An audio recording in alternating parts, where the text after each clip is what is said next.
घर वालों का सपोर्ट मुझे हमेशा से 100% रहा है, क्योंकि मैं अपने घर में बहुत ज़्यादा दुलारी कह सकते हैं आप, बहुत ही पैम्पर्ड चाइल्ड हूँ मैं अपने घर में। और मेरे पापा की लाडली हूँ, मम्मा की बहुत ज़्यादा प्यारी हूँ। और जो भी अगर मेरे घर में मेरा नाम आता है तो सब ये कहते हैं कि अरे वो तो मेरी लाडली है, वो तो मेरी प्यारी है। तो लोगों ने ऐसे रखा है मुझे शुरू से ही।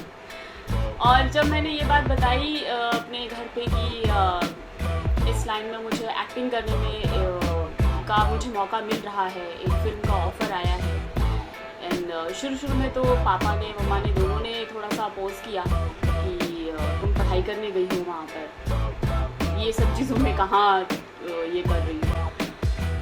लेकिन फिर बाद में पापा के फ्रेंड्स सर्कल ने उनको समझाया कि नहीं, इट्स अ गुड लाइन, अगर अपने दम पर या अगर ऐसा कोई मौका उसे मिल रहा है तो लेट हिम कैश, देखो क्या होता है आगे।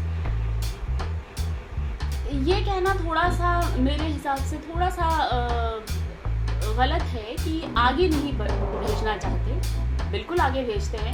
हमारे यूपी बिहार के लोग जो हैं, लड़के हो या लड़कियां हो, वो लोग नासा तक पहुंच चुके हैं।